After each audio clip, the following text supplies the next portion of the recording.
magician, the lover in you. Every single day, we are called to walk in our purpose. Answer the call. Lay down your burden and anything that holds you back and take your rightful place. The battle is everywhere. It's right in your face. Let's go.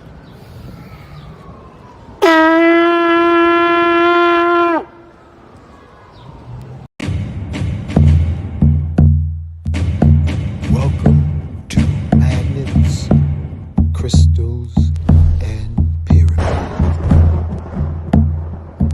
Success is your destiny. Yes. Love, wisdom, power. Remember, yes, always who you are. Yes. Yes. I am love, wisdom, power. Yes. Yes. I am love, yes, power. Yes. I am yes, I am love, wisdom, power.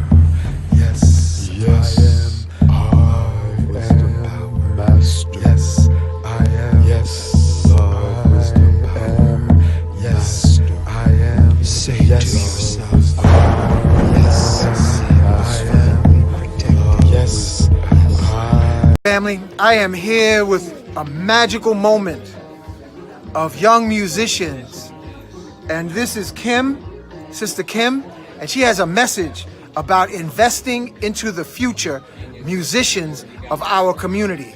Sister Kim, tell us what you got here. Hi everyone, Kim, proud parent of children at the Big Apple Leadership Academy for the Arts. We teach HBCU high-stepping marching band to our kids from age 5 and up. It is a free after-school program, tuitionless, and it's open to all. Our kids are amazing. If you can, jump on our website. We're looking for support, donations. Our kids need new instruments so that they can high step on. Our website is www.bola.org, BALAA.org. And I appreciate the time. Thank you. Thank you so much. And so family, listen up close. We're talking about investing in the artists of tomorrow. By investing in them, if you have a little expendable change to invest in the youth, the genius, this is the opportunity. And in this description on this video will be the details of sending your donation to PayPal or Zelle or Cash App. Yes. Right? Yes. Okay. So thank you for your support. Our children are the future. Peace, everyone. Welcome. Welcome to another Moorish Monday with Abdullah Iltale Mosi Bey. It's so great. I always want to give a shout out to Brother Hank, who has had me on this platform since first Monday in December of 2023. Definitely. You'll see my website pretty soon strolling across the screen, morrisonmasonry.org. For my books, Moorish Masonry Part 1, Part 2, Etymology and Vocabulary, Submit 1, How a Moon and Venus Rule, and Masonic Compass Square, the connection and measurement of time keeping, as well as the Illuminati and the illumination of mind. Go to morrisonmasonry.org. I have a special guest for you tonight. I connected with this brother Shamil, about a week and a half ago. I saw what came across my Facebook timeline was a flyer. He and 3 other brothers are on the flyer. He was part of an event in North Carolina. And it intrigued me. And so I reached out to the brother through Messenger. He responded, connected, called me the next day. And I asked him, told him about this Moorish Monday platform and asked him would he like to come on the platform.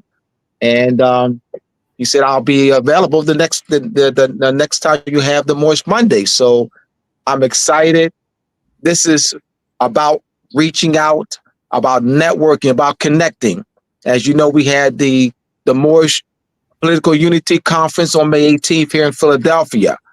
And you see you had a plethora of keynote speakers, panelists, as well as others who are still involved. So I want to, before we, Brother Shem Il, you bring up share your screen. I want you to tell the audience a little about yourself.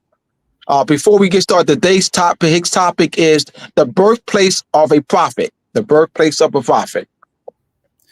Yes, Brother Abdullah Bey. First, I want to say it's honor Islam to everyone. I'm excited to be here. I want to start off by giving all praise to Allah. Give honors to Prophet Noble Drew Ali, the founder of the Moorish Divine National Movement. I want to give honors to all those doing their part to uplift fallen humanity. Again, honors to you, Brother Abdullah Bey, for inviting me here. I want to give honors to the brother Hank Risen's son for the platform to allow Moorish Mondays to be here, and honors to everyone. So as far as the background of myself, I am a resident of North Carolina, specifically Durham, North Carolina. I'm originally from New York, born and raised. I'm a member of the Moorish Science Temple of America, located here in Durham. Honors to my temple family in Durham, North Carolina, New York, Philadelphia, and Delaware. And I've been a member of the temple since 2013. I'm also a published author. I authored and published several books pertaining to Moorish science, titles such as Who is Elohim, What is the Higher Self, Land of the Free, etc. I have a podcast, Masterminds with Brother Shem Il.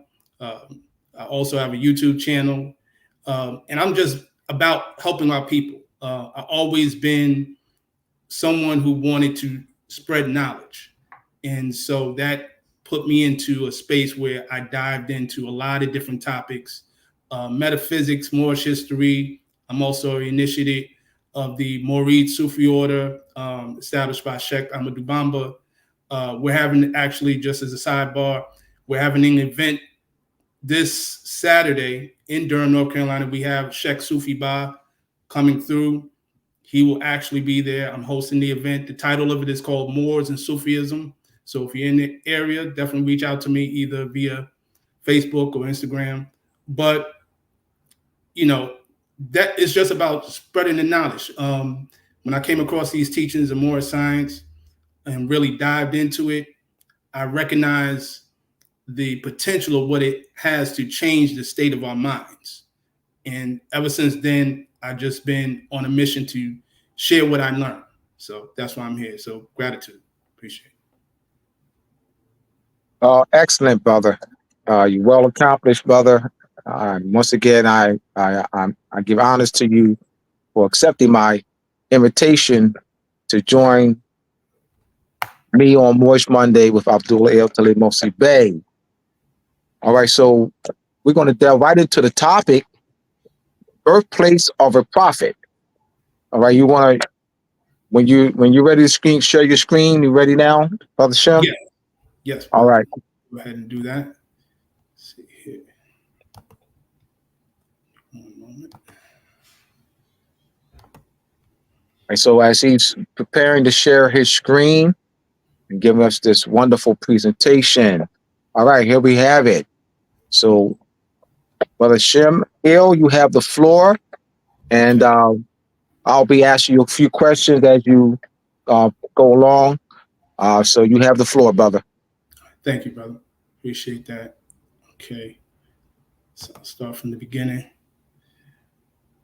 All right. So, birthplace of a prophet, Noble Drew Ali, North Carolina, in the Moors.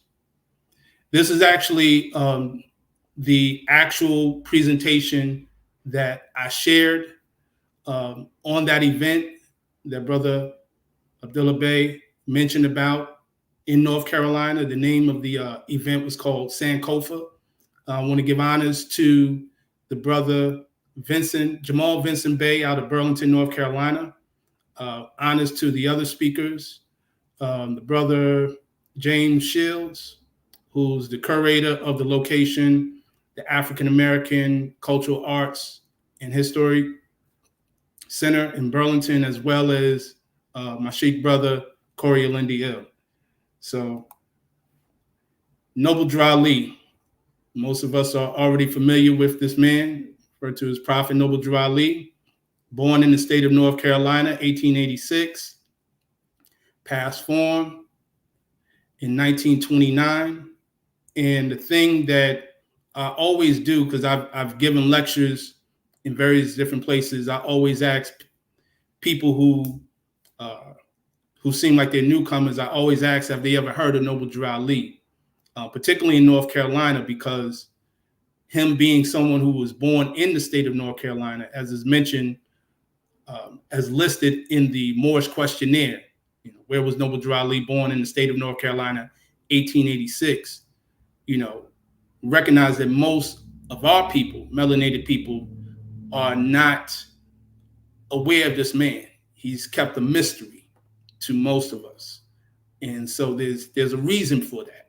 So I took that time, I'm taking this time to kind of dive in as to why that is, why the world is not, most of our people are not being told about him. So this is a quote of one of the quotes that many people say that he said in the oral statements.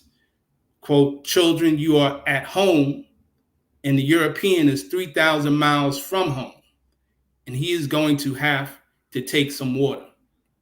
Now, the importance of this particular quote, as opposed to the other many quotes as it pertains to this subject, is that I wanted to bring home the point that we as Moors are indigenous to this land.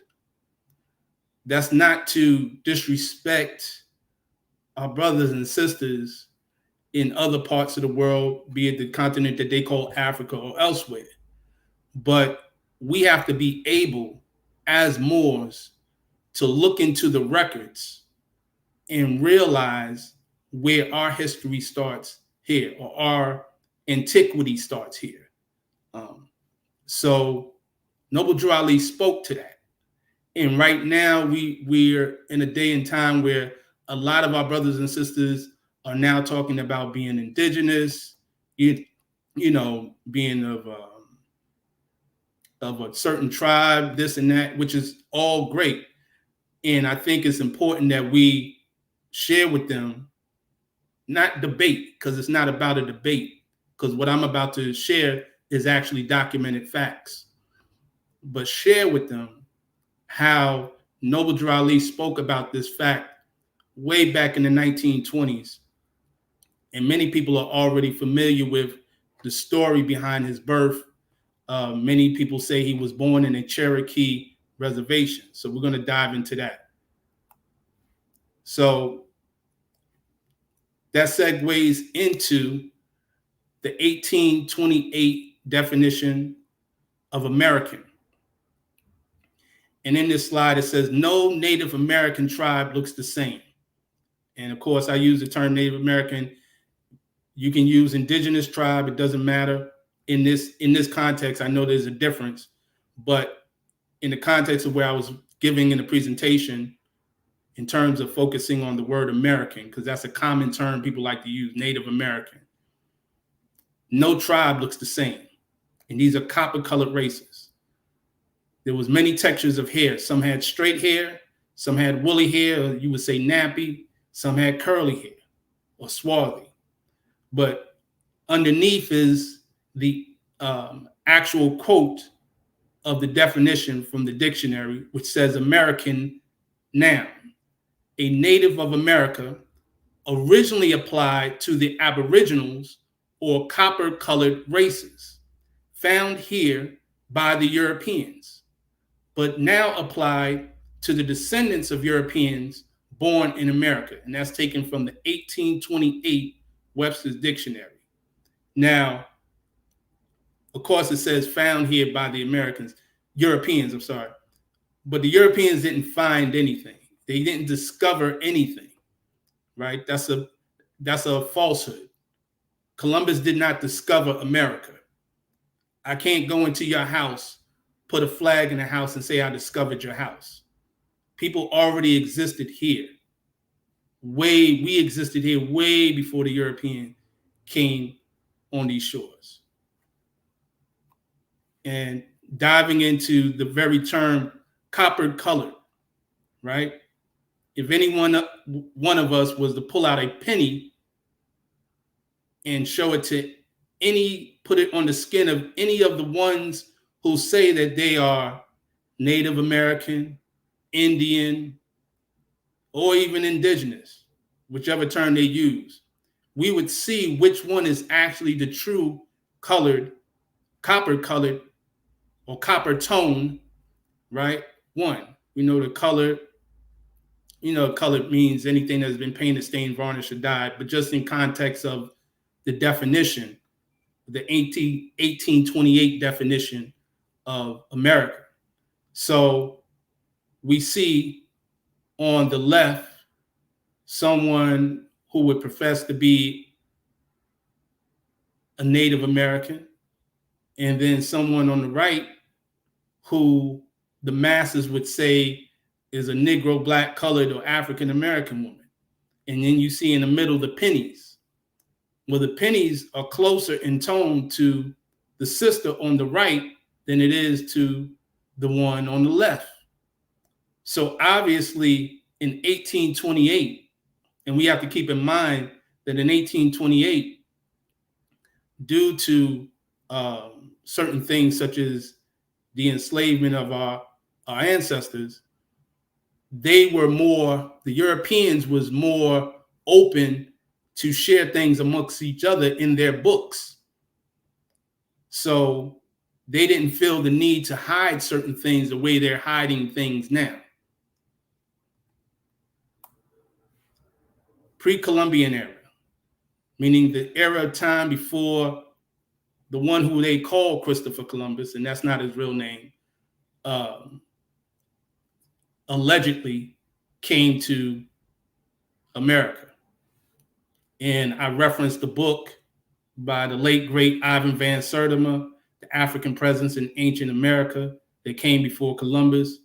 There's many books that speak about us as melanated people, as Moors being here. The works of J.A. Rogers, can't forget him. But I just use this as one particular picture for people to see the image, to let it be known for those who are not familiar with the identity of Moor, being a Moor, that there is documentation that speaks about people that look like us that have been here way before the European. So I went and referenced, in the next slide, I referenced another book called The Melungeons. Now, remember, in this slide, I was focusing on, particularly on the state of North Carolina. I've done previous presentations where I covered other areas as well. This particular time, I'm focusing specifically on the state of North Carolina, because when you look into the records of the indigenous people and the people who were labeled Indians, because that's another label, it was replacing the word Moorish, then you find that these people throughout everywhere, they all have a reference to the term Moor in some way, shape, or form. And the Melungeons is just one of the examples. So this is a book by N. Brent Kennedy entitled The Melungeons, The Resurrection of a Proud People, an Untold Story of Ethnic Cleansing in America. Okay. And this is on page 119 of the Melungeons. And with this one, I was going into the aspect specifically of what would be called the names, the last names, because a lot of times you can trace your family tree and who you really are connected to through the last names. One of the biggest tricks that they tried to use on us was to give us the impression that everyone who had certain last names, those last names were slave names given by slave owners. And that's not true. So in this case, this is an example. It says consisting primarily of Collinses, Gibsons, and Mullenses were undoubtedly members of the Powhatan, Pamunkey, Moorish population of Central America. Now, keep in mind, this is dealing with the Melungeons. The Melungeons lived in not only North Carolina, but Virginia and Tennessee. And there was a record of there's mention of them living in other states as well, but they're heavily populated in North Carolina. But here it clearly says that these Melungeons, and there's a whole list of names. These are not the only surnames that are tied to the Melungeons, but that these were members of the Powhatan, Pamunkey, and Moorish population. So again, it tells you right there, they're Moors. Now, this here is from an 1889 Atlantic Constitution article. So this is an article from a newspaper called the Atlanta Constitution in 1889. And it is entitled The Melungeons. Now, in this is pretty much a letter to the editor. And I'll read some of it just to give a context of it. It says, Meridian, Mississippi, the Melungeons, Meridian, Mississippi, March 11th, Editor's Constitution. Near a month ago, an article appeared in the Constitution called Melungeons, right? I'm not going to read all of it, but it goes on to say in the next paragraph, his name Melungeon is a local designation for this small, peculiar race. Their own claim to be Portuguese is more generally known. Their origin site, or their original site, is on the Petey River in South and North Carolina. And then it goes on further down to say, and I know it's kind of it may be hard for you to read, but I'll go ahead and read it. It says, these once was a Sully River rover, which was sold for distribution mostly of Moors, with a sprinkling of Arabs and Negroes, were turned ashore free. Okay. Their complexion and religion prevented immediate absorption by the white race and cast off white women at a time when many of these last were sold by immigrant ships for their passage money. So I want to take that back. So it's talking about basically the narrative of what they say how the Melungeons came to be. So it's saying that there was a story about Moors coming here through the Saley River, right? It said, so distribution of proceeds, I'm take that back. So it says here, consisting mostly of Moors. The crew that came through consisted mostly of Moors, right? And it had a sprinkling of Arabs and Negroes.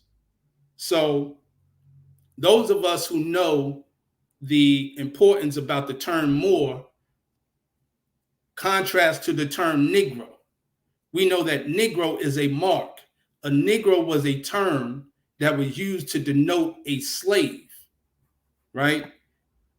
And I didn't mention here, I didn't show the slide, but many of us are aware of the Negro Law of South Carolina, 1790, which gives the definition of a Negro. And in it, it states that the Negro is defined as the enslaved African. And then it goes on to say that is not to be confused, I'm paraphrasing, with the free inhabitants of Africa, such as Moors, right, and Egyptians.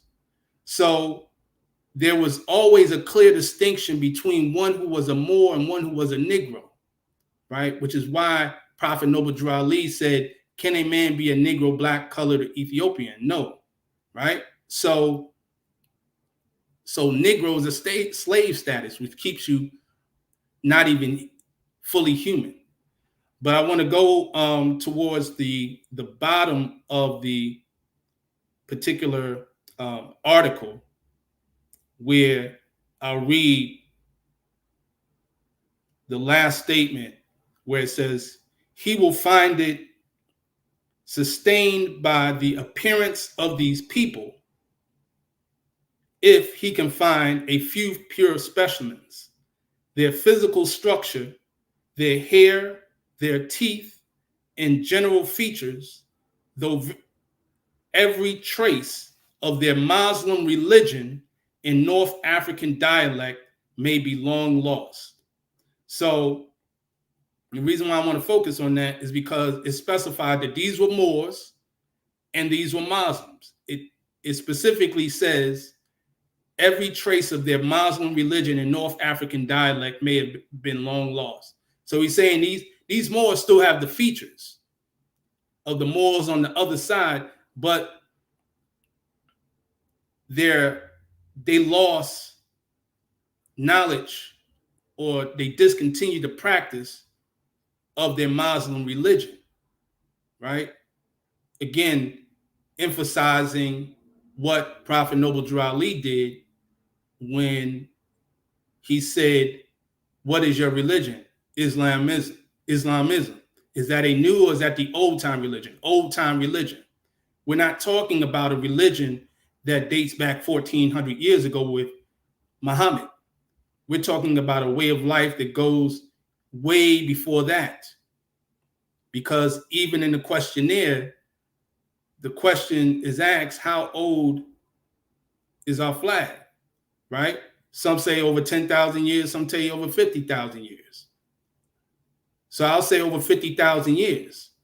So that record speaks to us in our existence and our civilization, where we've always been the original people of this planet and on every part of the globe. So this particular map was taken from a particular document, or book, I should say, publication. But in it, it speaks about what they call the triracial groups. This one is dated in 1953. Racial mixtures in Eastern United States. And if you see underneath the localities of mixed blood populations, you'll see the term Moors over there by Delaware, the Delaware Moors, Nanticotes. You'll see Croatans, Melungeons, Cajuns, Red Bones, Creoles. Something interesting here in North Carolina, you'll see it says Cubans. I thought Cubans were from Cuba, right? And we know the Cubans are Moors, Moros. So it's telling you all throughout here that these people, that they threw this label called mixed blood. And that's just another misnomer to throw us off, to make it seem as if these people don't belong here, when really this is us, the Moors, who existed before the European, already here. So I wanted to just show that this particular map, just to kind of show you some of the names that are used and how they try to throw it off by using the term mixed blood, as if they're not mixed. But This right here is speaking an 1897 letter from James Mooney, right?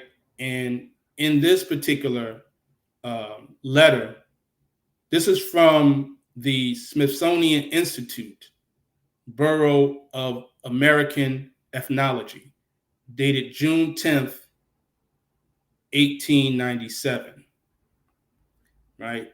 And in it, he is speaking about, I know it has script in it, and you're not able to actually read it, but what I want to kind of bring home to it is the fact that it's speaking about the Moors. It's speaking about specifically the aspect of the terms. One of the things it says here, it says Croatans, Red Bones, Melungeons, Moors, Portuguese is all local names for a mixed Indian race, right? So that term, which is in script, it used the term Moors again. So it keeps referring back to Moors. And this is in 1897.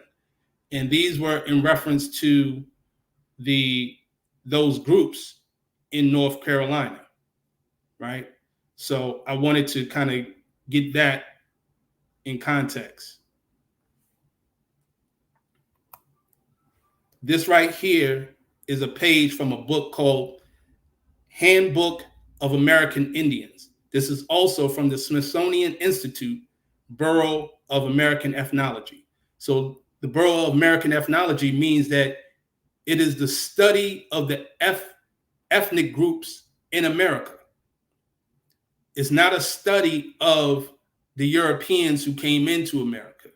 It's a study of the indigenous people who actually occupied this land first. So they put out a book, and this book is actually was put out in 1907. It's called The Handbook of American Indians North of Mexico, Part 1.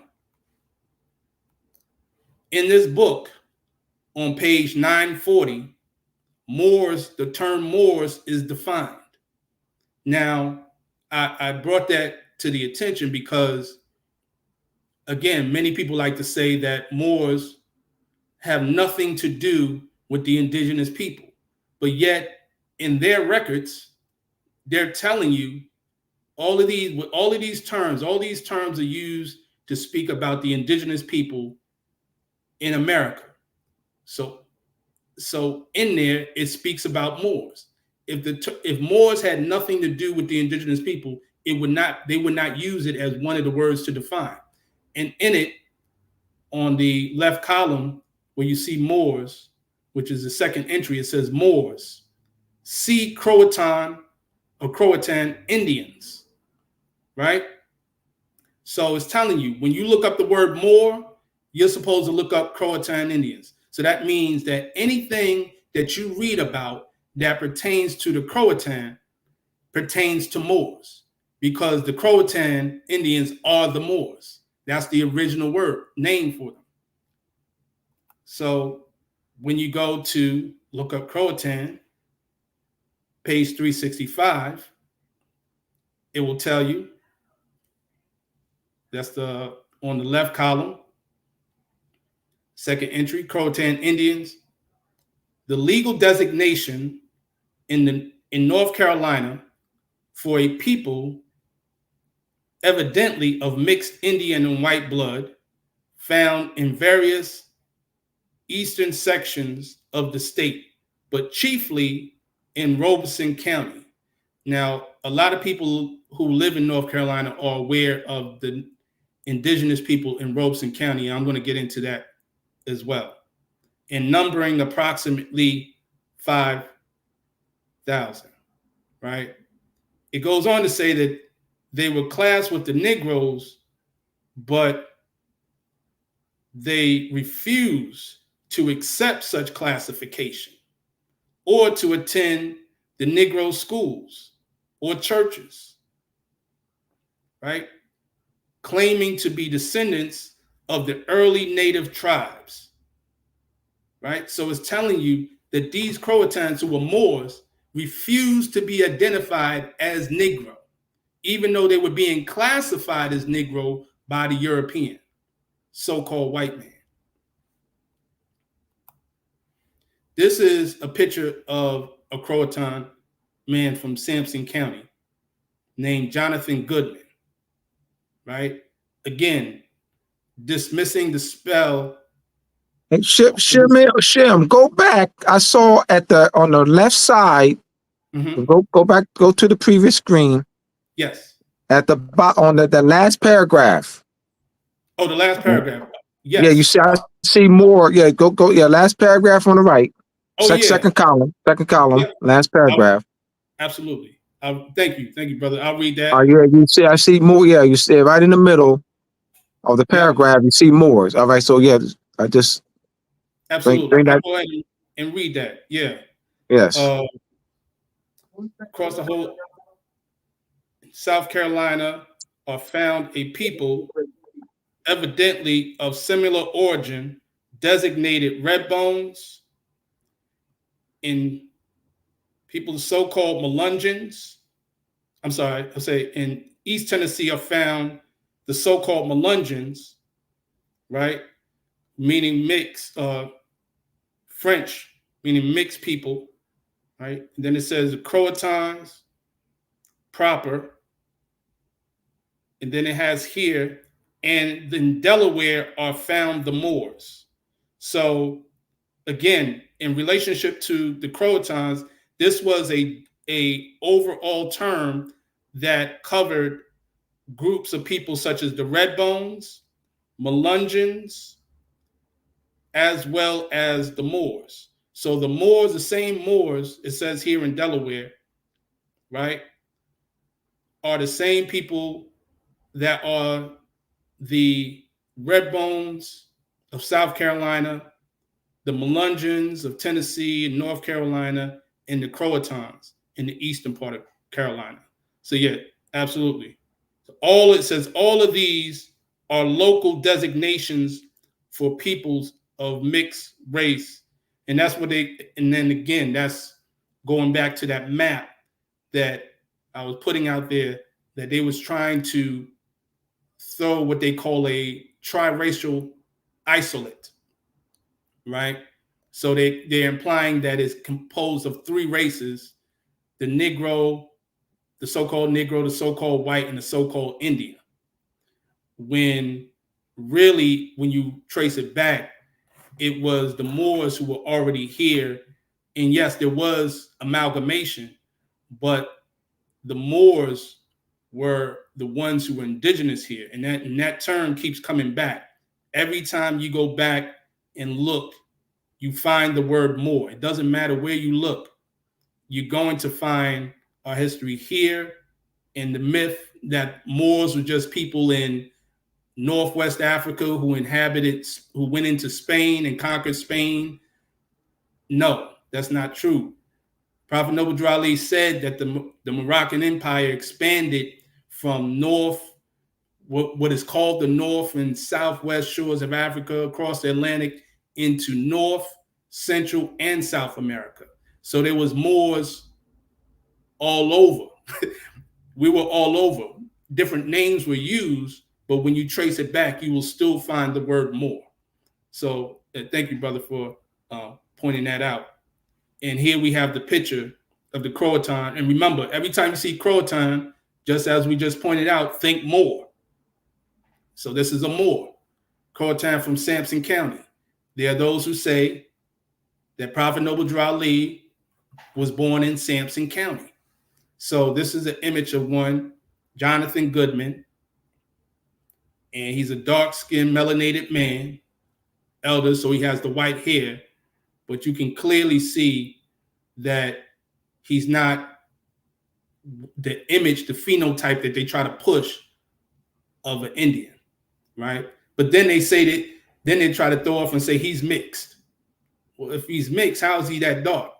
You catch what I'm saying? So again, a lot of the myths that they pushing out here to throw off the fact that we were always here. Now, I went into this slide based on something I recently discovered because I wanted to point out an error in history, a mistelling of American history or so-called Black history, right? These are actual politicians in North Carolina in the 1800s, right? So on the left, you have a man named John S. Leary. Some people in North Carolina may have heard of him. He is considered to be the first so-called Black lawyer in Raleigh, Fayetteville, and in the country, in the states, the towns of Raleigh, Fayetteville, and Charlotte. So he was a lawyer in all of those particular places, and he was considered to be the first so-called Negro, or so-called Black, or so-called African-American lawyer. They actually have this day an association, John S. Leary Association of Black Attorneys in Charlotte. So they attribute him to being a Black man, a so-called Black man. So I just wanted to set that tone. To the right is Hiram Rhodes Revels. For those who may not know who he is the first congressman, so-called Black congressman, according to their words. He is the first so-called African-American, Black, Negro, colored congressman ever in the United States. Now, we know that's false, but according to their records, that's what they say, right? So the reason why this is important is he was a senator in the state of Mississippi, but he was born in Fayetteville, the same town that John S. Leary was born. They were both born in Fayetteville. So they're born and raised in Fayetteville, and then he later moved on to Hiram Revels moved on to Mississippi, where he became the senator during the Reconstruction period. And for those who are unfamiliar with the Reconstruction period, according to their story, the Reconstruction period is the period of time after slavery was supposedly abolished, where they started putting melanated people in positions of power and office, right? So that takes us to the next slide. This is a political cartoon. This political cartoon, which was put out in 1870, is from a publication called Harper's Weekly, which was a political publication. Now, you see this European draped with a cloak on or robe, and he has this funny looking hat, right? Looking like Peter Pan or something. And then to the right, you see this dark-skinned melanated man sitting in the seat, and all these Europeans are looking at him or coming to him. It looks like they're coming to him for counsel. But what you see underneath is revealing. Now, remember, this was put out in 1870. Underneath it says the following: time works wonders. Iago, and in parentheses, it says Jeff Davis, which is short for Jefferson Davis. This man right here that they show with the cloak on is a depiction of Jefferson Davis. The man in the seat is a depiction of Hiram Revels. Jefferson Davis was originally the senator prior to Hiram Revels of Mississippi. He was removed by Hiram and replaced with Hiram Revels. So this is what it says: Iago, Jeff Davis, quote, "For that I do suspect the lusty Moor have leaped unto my seat." Right? Again, for that I do suspect the lusty Moor have leaped unto my seat. The thought whispered doeth like a poisonous mineral null. Apologies, I can't. Inwards. Right? Where, okay, yeah. Thought whereof doeth like a poisonous mineral null inwards. And that's from Othello. Okay, this is a quote. So basically, just to give you the context. Before inward is my inward. My inward, yes. Yeah, my thank inward. You, thank you. No, my inwards, yeah.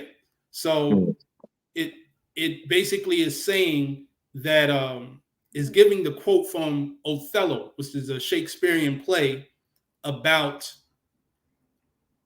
this person, this European who represents Iago, the European, being jealous and having contempt for the Moor. And here, Hiram Revels represents Othello the Moor, right? I do suspect the lusty Moor have leaped unto my seat. So here is telling you that this man is a Moor. There's no mistake. They didn't have, it wasn't unclear as to who the Moors are, right? So, and even in that context, you see this Moor in a state of authority, right? Which means that they recognize if he was in shackles, they wouldn't have said the Moor. He would be the Negro.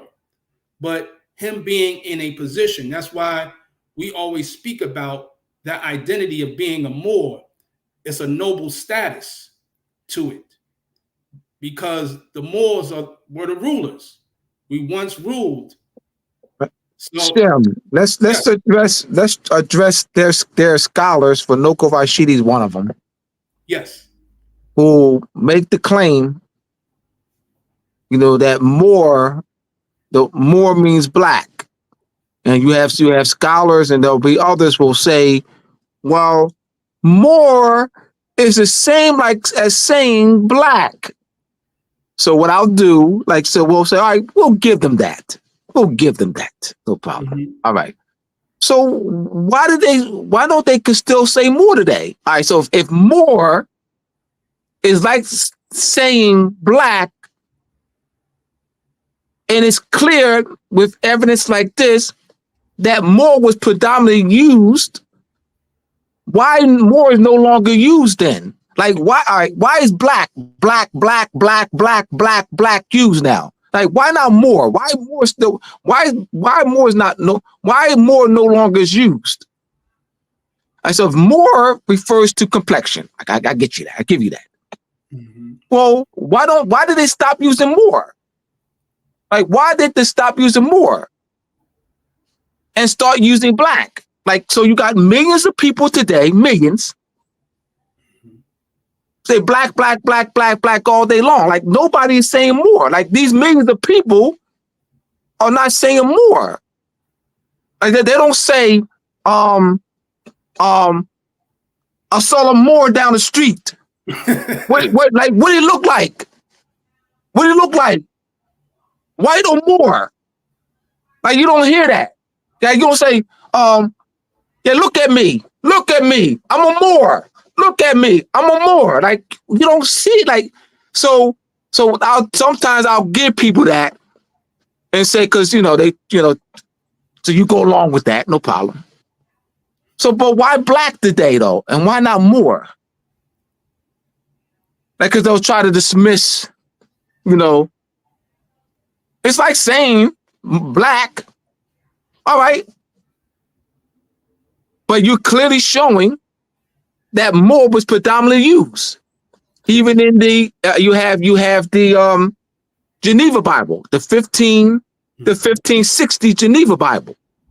In the 1560 Geneva Bible, and about 12 or 13 verses, Jeremiah 30, 10, and others about 13 verses. So here, black Moor, B-L-A-C-K, lowercase b, L-A-C-K-E, space, uppercase M, O-R-E. That's the 1560 Geneva Bible. Then you have the 1599 Geneva Bible, either 1590 or 1599 Geneva Bible, black or more, using about 13, same verses, 13, 15 verses, black more, lowercase b, L-A-C-K, space, uppercase M, O-O-R. In the 1611 King James Version, same verses, you have Ethiopian. Mhm. Yep. And you look at, well, why is black in the 1560 and 1599 Geneva Bible, Blackmore, why is black spelled lowercase with a lowercase b and more is spelled with uppercase M? Like, why is that? So, so there's a preponderance of evidence. But of course, you got these Moors who are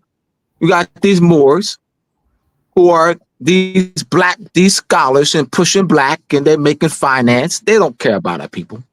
No. They don't care about our people. It's about, finance for them. It's about the status. It's about the position they hold. It's about the position they hold pushing the black thing. You know what I mean? They're famous for that. Cornell West, race matters. You know what I mean? They're famous for that. You know what I mean? That's right. They make their living with that. You know what I mean? They carve their, niche with that. So it's not about, learning about, true discourse. It's about their coins. It's about their pockets. You know what I mean? They look at, well, if I agree with Shemil and really, sit down and listen to Shemil, and I start saying that we're Moors, I no longer have my followers now. Mhm. I lose my followers that I've been teaching black for 30 years.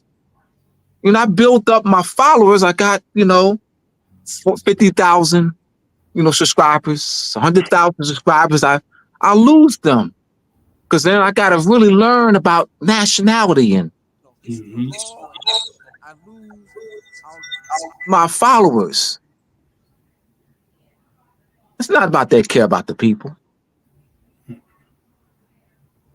No, not at all. Not at all.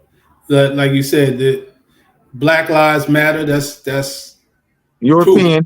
European, funded, established by a sister, but funded by whom? Established by a sister, funded by whom? European. There you go. Soros. Yeah. Yeah. They know that this totally dismantles their whole operation, which keeps our people suppressed and keeping us in a dead status, civil little mortus, and so this we're bringing the light to this. It should literally bringing the light to this. So I want to go ahead. I'm going to go to the next one. Now, this is something that I wanted to also share. Remember, we went back and showed and proved that the term Croatan and Moors, right? And then we said, well, they saying that these people were black, right? And Moor means black, all of this.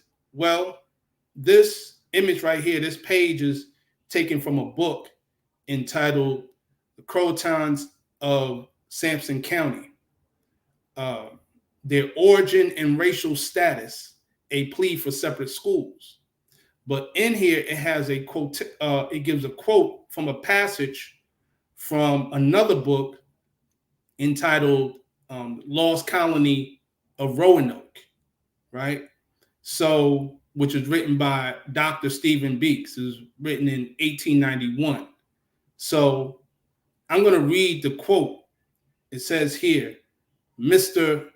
John S. Leary, that's the person who we showed earlier, a prominent politician of Raleigh and professor of law in Shaw University, that's a so-called HBCU down here in Raleigh, North Carolina, was a member of the tribe.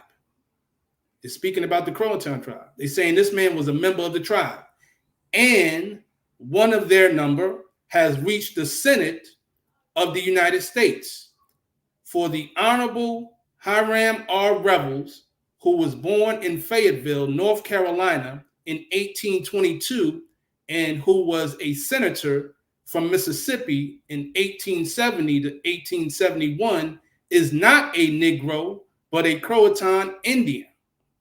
So again, telling you, they're not Negroes. That all these terms, so not only did we describe it as Brother Abdullah Bey mentioned, this term Moor is always applied to us. You constantly see this, though they don't want to use it now, but also that these Moors are heirs to this land, right? They know that. And we're going to go deep into, actually, I'm going to show you a letter that proves that. What I mean by that, when I say we're heirs to this land, this is our land. This was by Dr. Stephen B. Weeks, 1891. Now, to prove how this conclusion was made, John S. Leary himself wrote Dr. Weeks from Fayetteville, North Carolina on July 22nd, 1891. And this is a quote, an excerpt from that letter. It says, quote, "Quite a number who were connected with the Croatans in Robeson County left the state at different times. Senator Hiram R. Revels, his brother, Willis B., and Absalom, and 2 sisters. My father's mother was a Revel and born in Robeson County, was second cousin to Hiram." So not only did John S. Leary say that he was a member, he was Croatan, but he said Senator Hiram Revels is second cousin to him, and he's part of the tribe. So you get it right proverbially from the proverbial horse's mouth right there. So it's not somebody else saying that these people are Croatans. They themselves are letting it be known who they are. But if you were to ask if they know anything about a little bit about them, they say, oh, well, they're black, they're African American. No, they never even, we just read, they wouldn't even identify with the term Negro. They refuse to go to their schools. So that just lets you know how this history has been covered up. So dealing with the land, Cherokees, formerly known as Croatans. So remember, I said that it has been said that Prophet Noble Drew Ali was born in a Cherokee reservation. So this is a transcript of a letter of transmittal. All of this you can look up. Everything I'm showing today on this PowerPoint presentation can be researched. Okay, this letter of transmittal came from the Department of the Interior, Washington, D.C., January 4th, 1915. It's addressed to the President of the Senate. Another way of saying Vice President, the President of the Senate. Sir, Senate Resolution 410, dated June 30th, 1914, reads as follows: that the Secretary of the Interior be, and he hereby is, directed to cause an investigation to be made of the condition and tribal rights of the Indians of Robeson and adjoining counties of North Carolina, recently declared by the legislature of North Carolina to be Cherokees and formerly known as Croatans, right? So now it's saying that they're now known as Cherokees, but they were formerly known as Croatans. And then we went into the record earlier, said the Croatans was a local designation and that they're really Moors. So they did several name changes, even before the Negro, black, and color.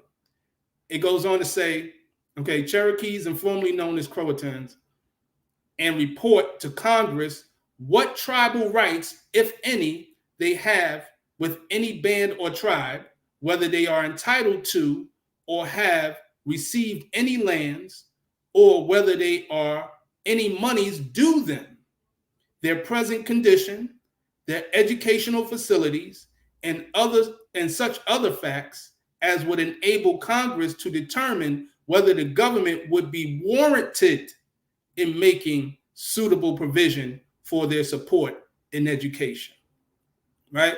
And I'm just stopping there. So it clearly says in this letter, they're looking at it, it's already been declared by the legislature in the state who these people were. And they just doing an investigation to see what are they entitled to, because they know that they are the heirs to this land. And if the government is warranted to make provisions for support of that. But you're not told this. We was never told this. And it says, respectfully, Franklin K. Lane. That's the picture of this person right here. He's Secretary of the Interior. But they never told you and me about this. So this is a picture of another indigenous person, indigenous tribe, member of an indigenous tribe, the Catawba tribe. His name is Benjamin Harris. Sound like a name of a brother to me, Ben Harris. And you can see he was an actual chief, and that's his headdress. He's part of the Catawba tribe of North Carolina.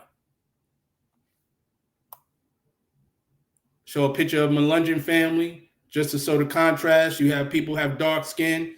Some had straight hair. This is one Melungeon family. And this is another Melungeon family. Dark skin, and then they have the woolly hair, right? The coarse hair.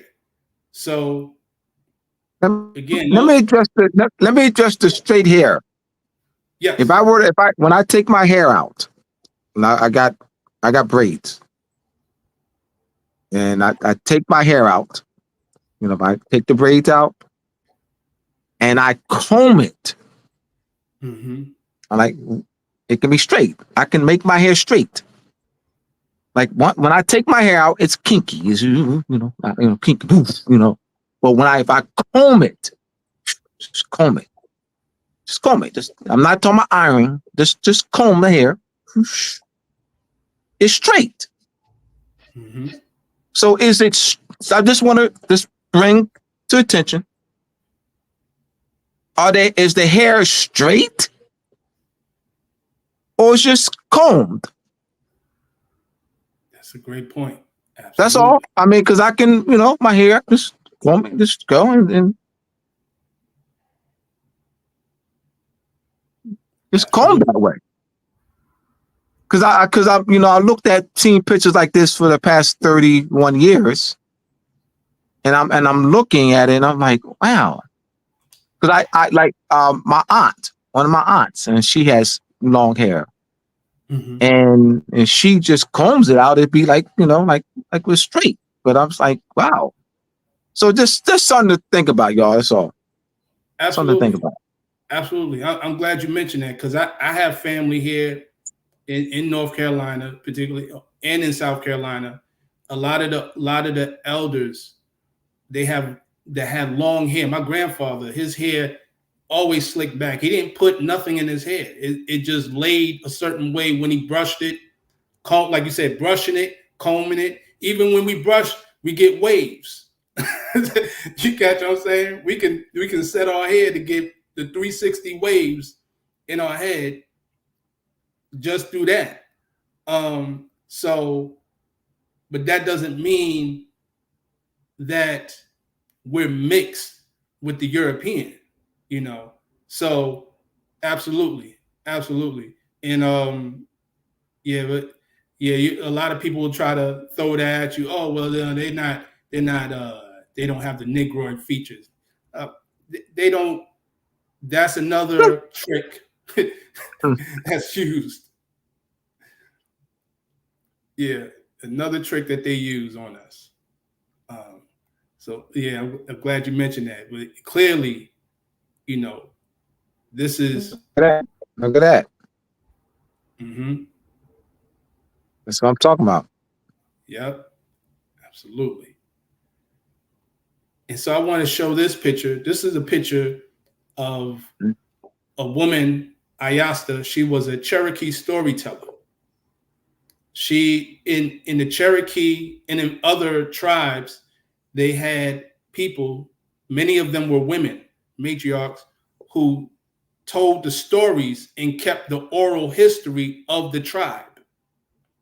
She was one of the oldest living storytellers.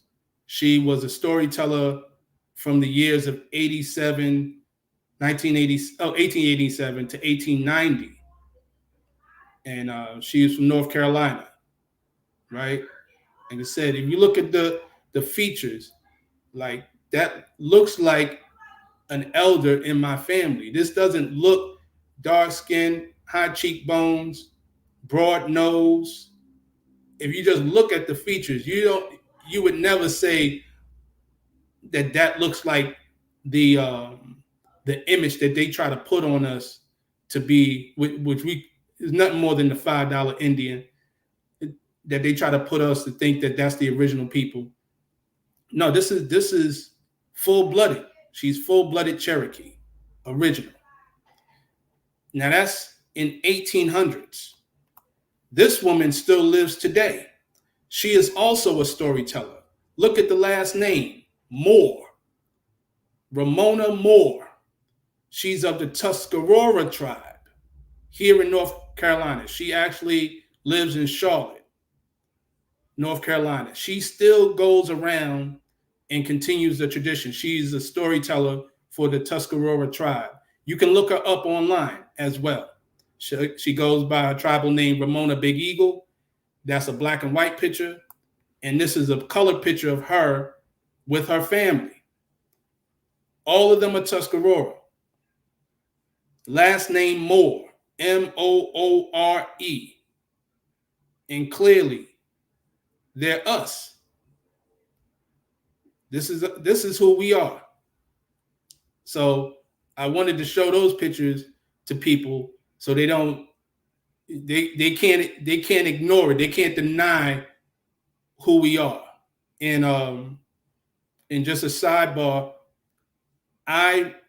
being born and raised in New York, I lived in Long Island, specifically Nassau County, and you have the Shinnecock. Those who are familiar with the Shinnecock, they have their powwow every year, and you go up there, and this is how they look. They have dark, melanated, rich, copper tone hue, right? This is us. So, they can't fool us anymore. They try to, but, the truth is out. And speaking of Moore, I also wanted to mention about Moore County, Moore. Now, Moore, a lot of the old English literature, they spelt Moore with the E on the end. And I know Brother Abdullah Bey can speak to that. Sometimes it was spelled More or Moore in the older English writings. But this is Moore County, right? The narrative that they give, the false history they give about this particular county, they claim that this was named after a Confederate general whose last name was Moore, some European. But the problem is he's never been to this county and he's not from North Carolina. So it doesn't make sense that Moore County would be named after a man who had no connection with that land. So, and even when you look at it, and I wanted to make sure I focus on the townships, township number 1, just look at it. The name of it is Carthage. That's the name, and this is the headquarters. This is the center or the capital of the county. The county capital is called Carthage. The one to the left is called Ben Salam, right? Ben meaning son, Hebrew, right? And Selam meaning peace, son of peace. So, and some people may be familiar with the Ben Ishmael tribe out there in Indiana, right? These townships are connected to us. Thus, there's a reason why it's called Moor. So I just wanted to show that. I was showing that to the people as well. Charlotte of Mecklenburg, Queen Charlotte. Most of us already know who she is. You know, some of us may have seen the Netflix show about her, right? And the controversy behind that. But this is an original painting, not the latter-day painting. This is the original painting of Queen Charlotte in 1761. And there's scholars who have already said that her lineage ties back to a Moorish prince, a Moorish ruler, right? You clearly see the features. That's a sister. There's no doubt about it. The Lumbee people. That's another indigenous people in North Carolina, right? In Robeson County. They predominantly are in Robeson County. I know a couple of brothers who are Lumbee, and they look like us. You see the shade of them; those are dark-skinned brothers. If someone would just to pass through this picture, they could easily say, "Oh, those are Negroes students." This is at UNC, by the way, UNC College. This picture was taken. Okay, but they're not Negro; they're Lumbee. Battle of Hayes Pond in 1958. The Battle of Hayes Pond is significant in North Carolina because this is the time or the event where the KKK went onto Lumbee land and the Lumbee drove them out. You see the brother with the long shotgun, and they drove out the KKK when they tried to do a rally on Lumbee land. And then this is actually an article from Time Magazine, an original article from Time Magazine where it spoke about it. It said just to read the top of it, it says fewer than 100 Klansmen, only one of them hooded, came suddenly about 350 Indians, most of them from the fiercely prideful Lumbee tribe, some of them armed, swarmed down on the rally. After one Indian sharpshooter shot out a light bulb near the Klan's microphone, the raiders panicked. The Klansmen and several hundred curiosity seekers, with the hand-to-hand scuffling shown here, and a noisy but largely innocuous barrage of shots, right? So the Lumbee came out there deep. It wasn't having it. Right? So again, just showing you the spirit of us, the various indigenous tribes of us here in North Carolina. This is the Chowanok tribe. All of these are Chowanok people, right? Again, various hues, and they all are the same tribe. Clearly, you see the sisters here, see the brothers in the back, and it says here, Chowanok, this is a historical marker. It says Chowanok, principal village of the Chowanok Indians, led in 1580s by Menatonan, was 3 miles east, largest Algonquin group in North Carolina at English contact. That means that out of all the groups of the Algonquin, this was the largest group. So the Algonquin, again, they'll try to make you think that the Algonquins were not Moors. They were Moors. They were us. And clearly it says here, this one particular tribe was the largest Algonquin group. And I'm going to prove to you even furthermore that Algonquin, that we knew that we were Algonquin. Many of us knew, those of us who were of that tribe already knew it. This is a picture of Parker D. Robson. Remember, I spoke about Reconstruction period, and they put so-called Negroes in office. He was another one. He fought for the the Union during the Civil War, and he also took on a political position during the Reconstruction period. He's Chowanok. They'll try to say he's a Negro. He's Chowanok. Chowanoak. I'm sorry. Chowanoak.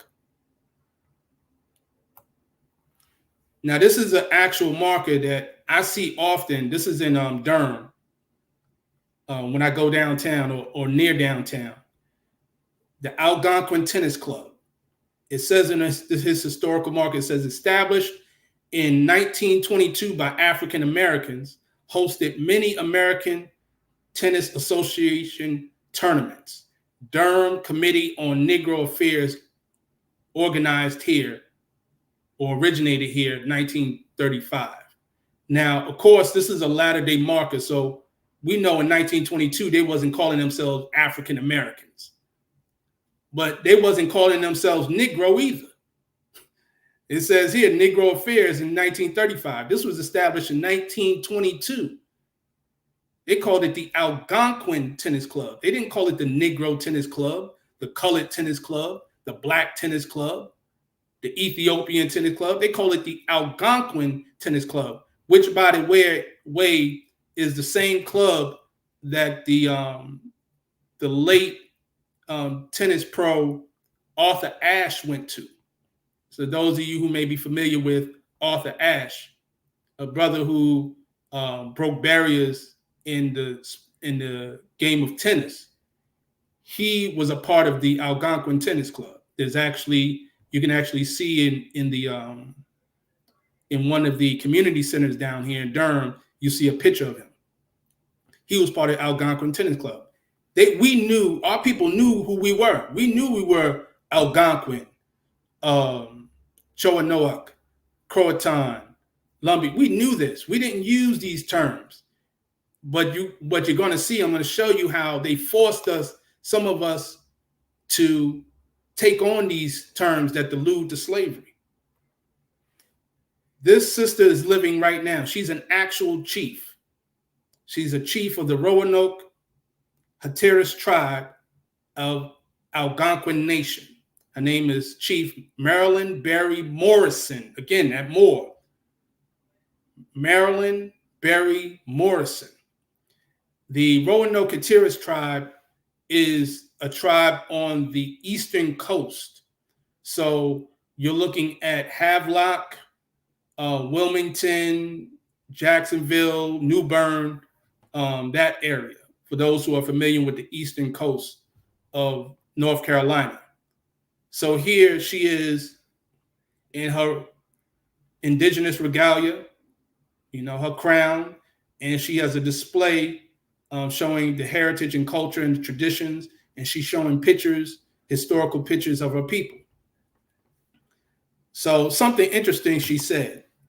She said they killed us on paper. This is an excerpt from an article on a online magazine called Coastal Review, and I'll read it. It says, the 1940 census lists Captain Joe Berry and his family members each as Negro, including son Wheeler C. Berry, Morrison's uncle, who would later become a Roanoke Hatteras tribe elder. But racial categories eliminated indigenous people as effectively as the many other government-sanctioned means, including the Trail of Tears employed for this purpose. In Morrison's father's, Joseph Berry's family, quote, prior to the 1900s, every member in his father's and mother's household was listed as white, and then they changed it to black, end quote. Morrison's older sisters told her. So here it's saying that they were listed as white, then it was changed to black. Well, I thought white, they telling us white and black are colors. Color relate to your color of the skin. No, it's not. It's status. It tells you prior to the 1900s, they were listed as white. They were not listed as black because black is a slave status. It's similar to Mortus. Then they changed it to black.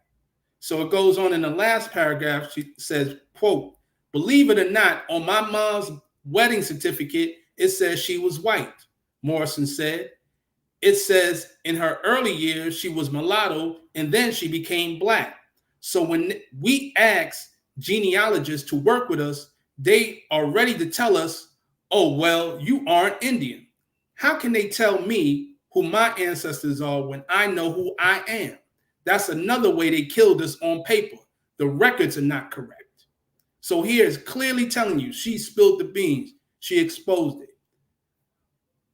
Early records, because they knew about status, they would use the term white.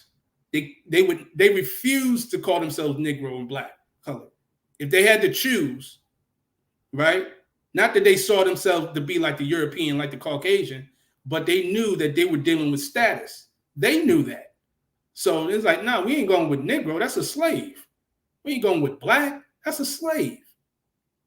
Not colored. I got to choose. Okay, I'm going to pick white. Right? So they switched the records on us and killed us on paper.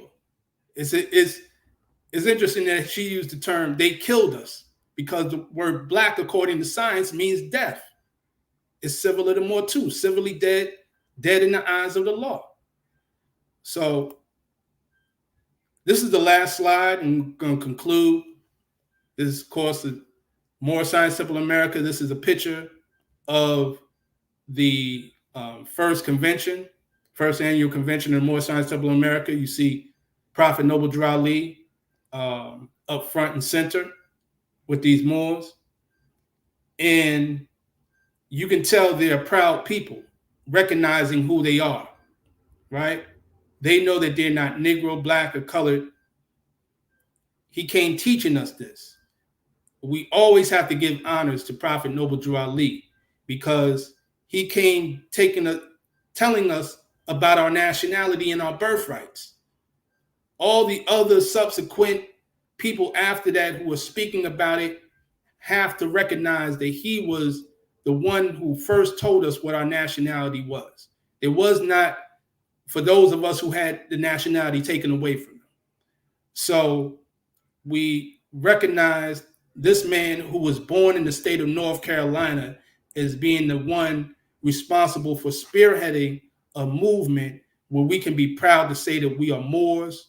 We are not these terms that delude to slavery, and we can get back and proclaim our nationality and truly be who we really are. So that's the end of my slide, and I'm going to stop sharing. And I, again, thank you.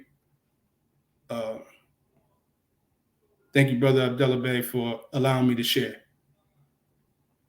Man, that was excellent. Excellent. Hey, can we take some questions? Or are you able to see the questions, Brother Shem?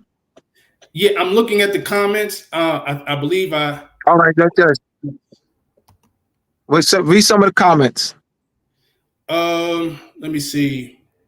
Fair Use says they claim Catawba was first known historic tribe, one recorded 1516 per Spanish records.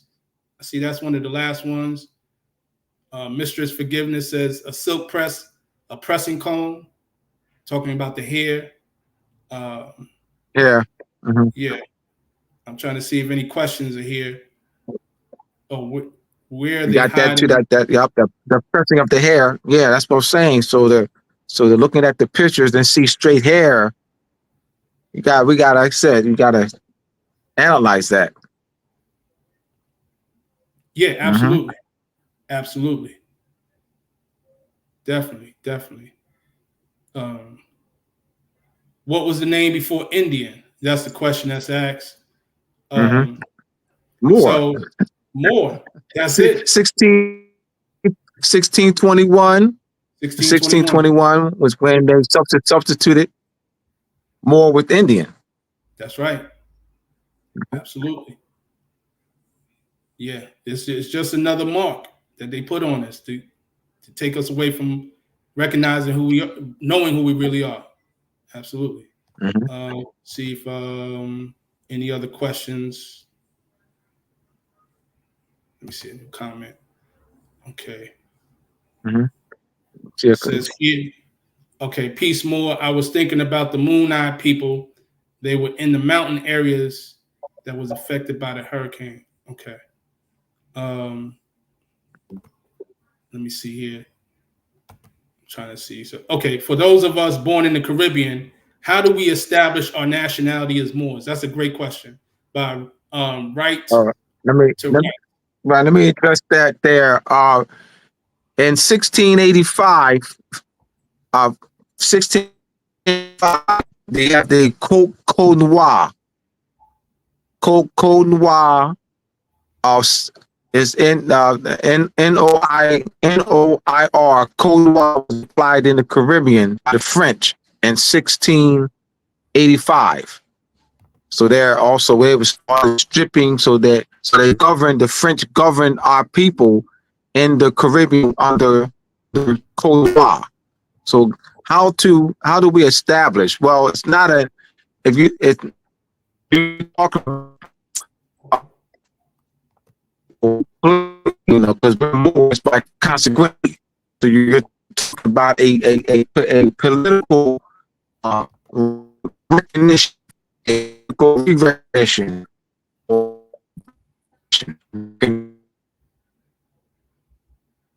Okay, I believe Brother Abdullah Bey, he dropped off. Okay. Give me one more. Oh, he's coming back. All right, on. back. Yeah, back. So we're looking at the recovery in international law. You have the law of war and the law of peace. And under the law of war, you have what is known as the loss of sovereignty. And under the war, to reverse that loss of sovereignty under international law, the law of peace, you have recalled the recovery law. So that's the political process. So they already know, more. There's no legal process that makes us a Moor. So we're about recovering sovereignty, so that